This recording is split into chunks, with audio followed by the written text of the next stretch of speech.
Olá, eu sou Júlia Chaves, sou arquiteta e urbanista, sou arquiteta restauradora e sou sócia efetiva do Instituto Histórico do Rio Grande do Norte.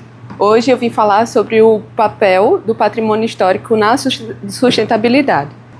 Essa semana nós tivemos a demolição da ACEM e aí me veio um questionamento.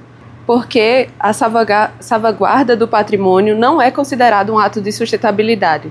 Ouvi de muitas pessoas falando que era só um prédio antigo. E eu acredito que a gente deve olhar além disso, não é só um prédio antigo.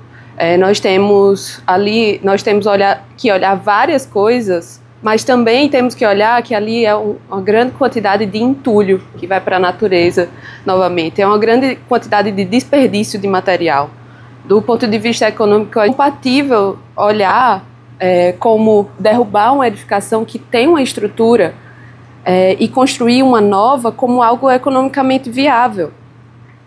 Sem contar na parte social, uma edificação que tem anos de história, que representa a nossa arquitetura, derrubar ela é apagar a nossa história, a nossa identidade como uma sociedade. Então, a minha pergunta é essa: por que nós não olhamos uma edificação sendo derrubada assim, dessa forma, de um dia para o outro, como algo que vai contra nossa ideia de sustentabilidade? Hoje em dia, a busca pela sustentabilidade não é mais uma opção, é uma obrigação nossa. E o patrimônio histórico está muito ligado à sustentabilidade. E é isso que hoje na apresentação eu gostaria de mostrar, como o patrimônio e sustentabilidade estão muito mais ligados do que a gente imagina. Para começar a falar sobre essa relação, eu trouxe aqui o conceito de sustentabilidade, né? A ONU acredita que a sustentabilidade é a capacidade de satisfazer as necessidades atuais sem comprometer a habilidade das futuras gerações de atender suas próprias exigências. Essa parte é importante porque mais para frente a gente vai ver sobre o conceito de patrimônio cultural e a gente vai ver como é parecido também com essa ideia de sustentabilidade. A sustentabilidade está apoiada em 3 pilares, que é o desenvolvimento social, que a gente pode falar sobre justiça social, equidade, qualidade de vida. O desenvolvimento econômico, que a gente pode falar sobre a viabilidade financeira, o crescimento econômico. Temos o desenvolvimento ambiental, que é a preservação dos nossos recursos naturais e a proteção da biodiversidade. Então, a integração entre eles é essencial para que ocorra a sustentabilidade. Aqui nós temos os Objetivos de Desenvolvimento Sustentável, feitos pela ONU, né? É um apelo global à ação para acabar com a pobreza, proteger o meio ambiente e o clima e garantir que pessoas em todos os lugares possam desfrutar da paz e da prosperidade. Então, a ONU definiu 17 objetivos para a Agenda 2030 e o Brasil faz parte disso. Então, o que eu trouxe aqui sobre esses Objetivos de Desenvolvimento Sustentável, eu vou mostrar 2 objetivos de forma resumida e mostrar como a cidade e o patrimônio histórico têm um papel fundamental nessa busca pela sustentabilidade.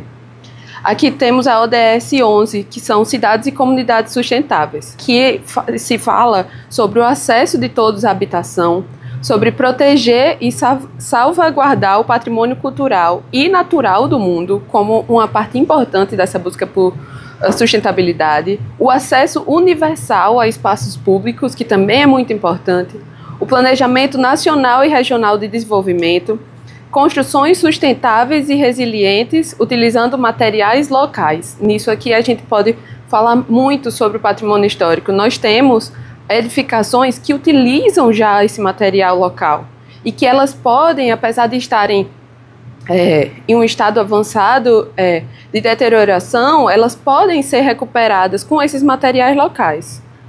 Temos aqui também a ODS 12, que é o consumo e produção responsáveis. Nós temos aqui o uso eficiente dos recursos naturais. Temos também o manejo ambientalmente saudável de produtos químicos e todos os resíduos, que a gente vem falando sobre a quantidade de entulho que uma demolição dessa gera. E Temos aqui geração de resíduos por meio de prevenção, redução, reciclagem e reuso, e que a gente vai ver que tem muitas intervenções do patrimônio que inclusive utilizam esses nomes de reuso, de reutilização. Então, o patrimônio está muito ligado a esse conceito. E, por último, temos o turismo sustentável, que gera empregos, promove cultura e os produtos locais. O turismo sustentável, ele é muito baseado no patrimônio histórico, nas visitas de turistas, a história, onde eles podem aprender sobre a história do local. Então, isso mostra como o patrimônio histórico está ligado, né? E aqui eu trouxe sobre o conceito de patrimônio cultural. Falar aqui sobre exatamente o conceito da Carta de Veneza, como ela tem uma ligação desde 1964, essa carta foi feita, Carta Patrimonial, e como ela tem uma ligação com a sustentabilidade direta, né? Segundo a Carta de Veneza, o patrimônio cultural é portador de uma mensagem espiritual do passado. As obras monumentais de cada povo perduram no presente como testemunho vivo de suas tradições seculares. A humanidade, cada vez mais consciente da unidade dos valores humanos, as considera um patrimônio comum e, perante as gerações futuras, se reconhece solidariamente responsável por preservá-las, impondo a si mesma o dever de transmiti-las na plenitude de sua autenticidade. Então, essa é a ideia de conservar hoje, para que as gerações futuras possam usufruir do que a gente conseguiu. Isso mostra como o patrimônio lá desde 1964 ele está muito ligado à sustentabilidade, né? Aqui eu trouxe o conceito na Constituição Federal do que é patrimônio cultural brasileiro. O patrimônio cultural brasileiro são bens de natureza material ou imaterial, tomados individualmente ou em conjunto, portadores de referência à identidade, à ação, à memória dos diferentes grupos formadores da sociedade brasileira. Então, nós temos formas de expressão, modos de criar, fazer e viver, criações científicas, artísticas e tecnológicas, as obras, objetos, documentos, edificações e demais espaços destinados a manifestações artístico-culturais. Temos os conjuntos urbanos e sítios de valores históricos. Esses dois últimos, nós vamos falar mais sobre eles em relação à sustentabilidade, mas o patrimônio cultural engloba todos eles. Aqui é em relação às edificações históricas e os conjuntos urbanos e sítios de valor histórico. Então, eu trouxe aqui intervenções que podem ser feitas no patrimônio edificado e como elas ligam ao conceito de sustentabilidade, né? Nós temos a manutenção, que de acordo com o Manual de Elaboração de Projetos do Instituto do Patrimônio Histórico e Artístico Nacional, é o conjunto de operações para corrigir danos incipientes e de pequena repercussão. Também temos a conservação, que é um conjunto de ações técnicas e científicas que prolongam o tempo de vida de determinado bem. E temos o restauro, que é um conjunto de operações destinada a restabelecer a unidade da edificação relativa à sua concepção original. Ou outras intervenções significativas, porque nós temos também em edificações intervenções que foram tão significativas que elas tiveram um valor histórico posteriormente. Aqui é baseado em muita análise e levantamento arquitetônico e requer muitas ações especializadas e profissionais especializados. A reabilitação ou o reuso, também como é chamado, é um conjunto de operações destinada a tornar apto o edifício a novos usos, diferente para o qual que ele foi concebido. Então, é essa capacidade de modificar uma edificação que, por exemplo, foi uma casa, ela consegue ter um outro uso. Ela pode ser uma loja, ela pode ser... É claro que nós temos usos que não são compatíveis dependendo do uso original da casa, mas a gente tem a possibilidade de fazer um novo uso para essa edificação que seja mais compatível com a atualidade, sem tirar a autenticidade histórica daquela edificação. E temos a revitalização, que nessa a gente está falando sobre um conjunto urbano.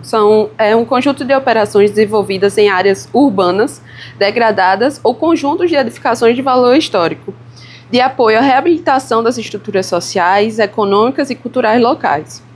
a melhoria da qualidade geral dessas áreas ou conjuntos urbanos. Então aqui eu trago exatamente o que se fala sobre patrimônio cultural e sustentabilidade, né? De acordo com o IPHAN, a preservação da memória e a garantia de que gerações futuras conheçam sua história são partes fundamentais do trabalho realizado pela instituição.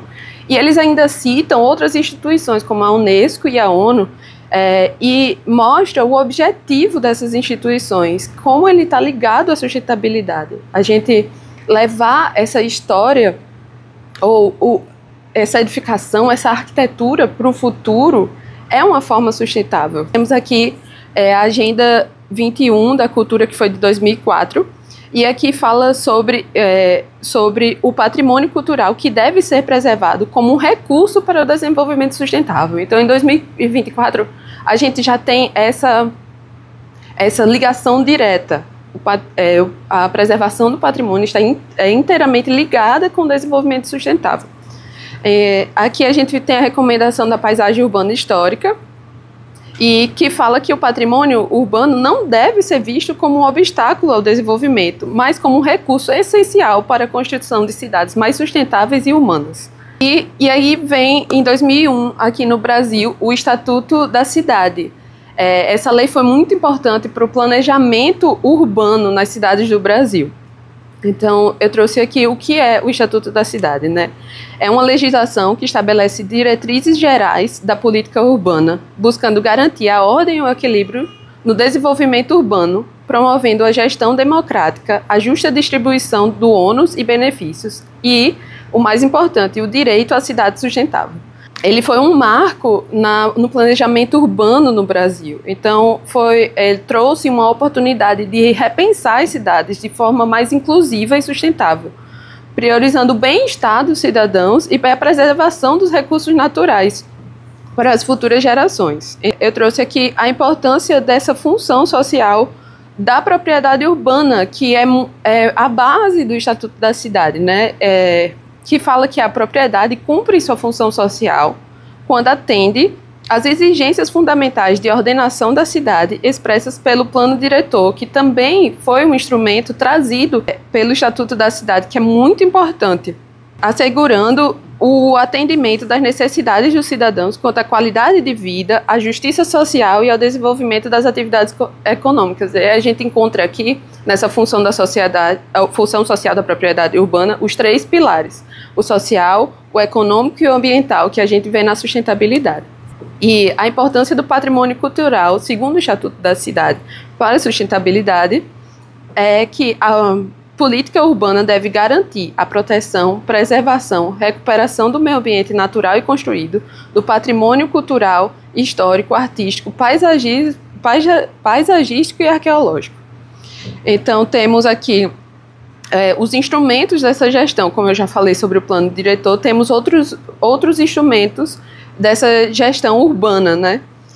Que é o zoneamento, parcelamento do solo e usos de outros instrumentos econômicos e financeiros. A importância, segundo o Estatuto da Cidade, da reocupação dos centros históricos nas cidades. Em primeiro lugar, ele traz o ponto sobre aproveitamento da infraestrutura existente, né? O Estatuto da Cidade incentiva a reabilitação de áreas urbanas já dotadas de infraestrutura, visando reduzir os custos com a expansão urbana e evitando a ocupação desordenada de áreas periféricas. A partir do momento que a gente ocupa o centro, diminui esse problema de que áreas periféricas da cidade sejam desenvolvidas de forma totalmente sem um ordenamento. Então, a gente traz uma infraestrutura que já existe e a gente, ao invés de abandonar ela e criar novas, a gente faz com que elas sejam reutilizadas por sua população.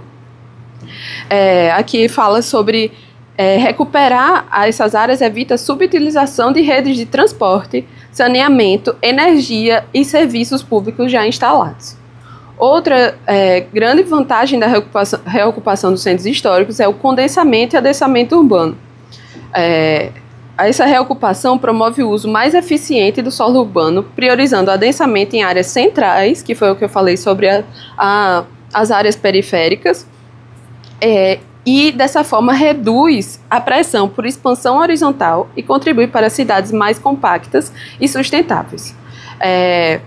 Também esse adensamento contribui para a mobilidade urbana, diminuindo a dependência do transporte individual e otimizando o uso do transporte coletivo. Outro ponto é a valorização e preservação do patrimônio cultural. Nós temos a reocupação dos centros, fazendo com que a cidade cumpra sua função, pois garante a preservação e revitalização de edificações históricas e do patrimônio arquitetônico. A lei também traz para isso uso do solo, ideias como o uso do solo misto, incentivos fiscais e também a possibilidade de parcerias público-privadas. E, por último, a função social da propriedade urbana. O Estatuto reforça que imóveis ociosos ou subutilizados, especialmente nesses centros históricos, devem cumprir sua função social, podendo ser alvo de medidas como parcelamento, edificação compulsória ou IPTU progressivo. E aqui eu trouxe as potencialidades. Nós temos muitas potencialidades. Uma delas são os profissionais qualificados. Nós temos profissionais com conhecimentos específicos sobre técnicas construtivas tradicionais, história da arte, conservação de materiais e também dessas normas legais, como eu falei sobre o Estatuto da Cidade. Para reutilizar uma edificação é necessário muita criatividade técnica, porque é preciso fazer com que a nova função ou a função atual daquela edificação seja acomodada da melhor forma possível, ao mesmo tempo que a gente não perde a autenticidade histórica. Então, essa criatividade técnica com profissionais qualificados, ela existe. Nós temos um potencial muito grande de transformar essas edificações e também fazer com que elas sejam funcionais. Então, essa base técnica e teórica que nós temos traz essa possibilidade. Nós podemos fazer com que o patrimônio histórico seja utilizado de uma maneira atual e que a história, a arquitetura, seja preservado aquela edificação. E, para isso, nós temos ferramentas muito, muito boas. Agora, com as novas tecnologias, nós temos mapeamento a laser, mapeamento 3D, fotogrametria, que é o levantamento de edificações através de fotos. Ela registra e mapeia a edificação para que esse trabalho de restauro, seja de restauro, de revitalização, de conservação, ele seja feito, essa seja a base para esses trabalhos. E ele pode ser feito hoje sem ser preciso tirar um pedaço da edificação ou modificar a edificação de alguma forma. A gente consegue fazer isso sem danificar o patrimônio edificado. E também nós temos a utilização de materiais bastante inovadores. Cada vez mais os materiais estão ficando com maior qualidade e eles também não prejudicam a autenticidade. São materiais que não contrastam muito com os materiais utilizados antigamente. Precisa sim ter um contraste para que a gente possa entender o que foi restaurado e o que não foi, mas não pode ser algo muito forte e gritante.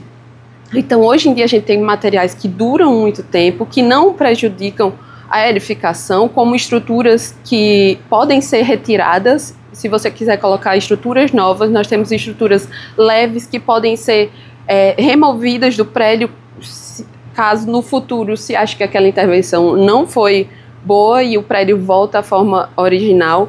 Então nós temos essa possibilidade. Temos também simulações computacionais. Então a gente pode fazer no computador uma simulação dessa intervenção. Então é possível prever quais as consequências vão vir através disso no campo virtual antes de se concretizar na edificação. Então, isso é um grande potencial. E, por fim, o rico acervo patrimonial, né? O Rio Grande do Norte tem um rico acervo patrimonial, e se a gente for para a parte dos conjuntos históricos, o centro histórico de Natal e de outras cidades, como Mossoró, como Caicó, nós temos centros históricos muito bonitos, com edificações que vêm lá do período colonial, passando pelo o estilo neoclássico, o ecletismo, pelo protomodernismo, que é durante a guerra. Temos o modernismo, que a Assen era representante desse estilo. Então, nós temos muito potencial, mais do que a gente imagina. E aqui eu trouxe um projeto muito interessante, que nós temos esse artista chamado Roncaut, que ele tem no Instagram dele, ele fez essa série de fotos digitalmente, né, onde ele tirava fotos na Ribeira, aqui em Natal, e mostrava a potencialidade. Acho importante aqui a gente ver essa obra, né, essa quantidade de fotos viralizaram na internet, porque a gente mostra a potencialidade que tem nessas edificações. Às vezes a gente olha para um prédio sujo, até modificado, e antigo, caindo, e a gente faz, não, é só um prédio velho, mas não, ele tem um potencial. E com todas essas potencialidades que eu falei anteriormente, a gente pode transformar. Temos aqui o cinema, restaurantes, então tem bar, a gente tem a possibilidade de modificar. Eu achei muito interessante esse projeto. E eu trouxe exemplos de intervenções sustentáveis no patrimônio, temos vários exemplos, mas eu trouxe aqui 2 exemplos que são em áreas urbanas. Temos o Porto Maravilha, no Rio de Janeiro, que foi a revitalização da área portuária do Rio de Janeiro, que trouxe outra visão. Antes passava o viaduto, as pessoas não utilizavam esse lugar, era só um local de passagem, e hoje em dia é um ponto turístico, é um ponto de convivência, tem museu, tem restaurante. Então, foi modificada essa área inteira. Nós temos o Recentro, em Recife, que tem atingido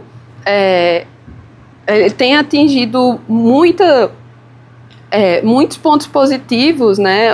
Faz 4 anos que iniciou, e a resposta tem sido muito boa sobre a revitalização de edificações, a utilização do centro, e existem pesquisas com a população mostrando que existe a vontade de se reocupar esse centro. Temos também outros, como São Paulo, João Pessoa também, que está iniciando, acabou de assinar uma lei que é em parceria com o Estado e o município, então é muito interessante, nós temos muitos potenciais. Por fim, eu trouxe a importância da conservação do patrimônio histórico diretamente ligada aos 3 pilares da sustentabilidade. Eu trouxe aqui o desenvolvimento social, que a conservação do patrimônio preserva a identidade e a memória coletiva, fortalecendo o vínculo da população com o território e promovendo o senso de pertencimento, aquilo que eu falei sobre a identidade de uma sociedade. Requalifica áreas urbanas degradadas, promovendo inclusão social, segurança e qualidade de vida, que a gente acabou de ver no Rio de Janeiro e em Recife acontecendo. Gera espaços públicos mais acessíveis, culturais e educativos, ampliando o acesso à cultura e à história local. Temos também muitas vantagens no desenvolvimento econômico, porque a conservação do patrimônio reduz custos urbanos ao evitar a expansão e duplicação de infraestrutura. Valoriza imóveis e áreas de entorno restaurado, incentivando investimentos e revitalização da economia local, que a gente tem visto também acontecer em Recife. Gera empregos qualificados em atividades de restauro e conservação, além de movimentar setores locais como o turismo, a cultura e o comércio. Também, no âmbito econômico, dinamiza o turismo cultural e sustentável, trazendo retorno econômico com menor impacto ambiental. E em relação ao desenvolvimento ambiental,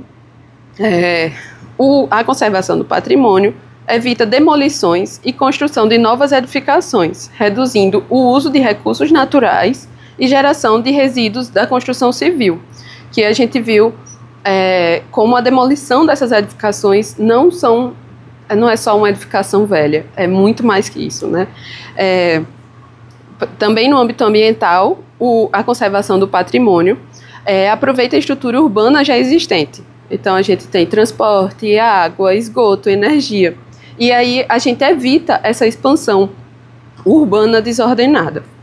Por fim, nós temos no âmbito ambiental ainda que a conservação do patrimônio contribui para a redução da emissão de gases de efeito estufa, já que a construção civil é uma das maiores fontes de CO2.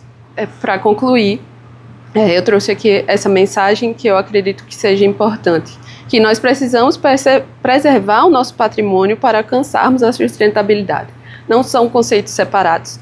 O patrimônio cultural, ele tem um papel fundamental nessa sustentabilidade, que, como eu falei no início, não é mais uma opção para a gente buscar a sustentabilidade. Nós somos obrigados a buscar essa sustentabilidade e trazer cada vez mais cidades sustentáveis para a nossa realidade. Então, nós temos que parar de separar. Hoje em dia nós falamos muito sobre reutilização de roupas, sobre a reciclagem de lixos, e nós precisamos trazer também para esse cenário a ideia da preservação cultural.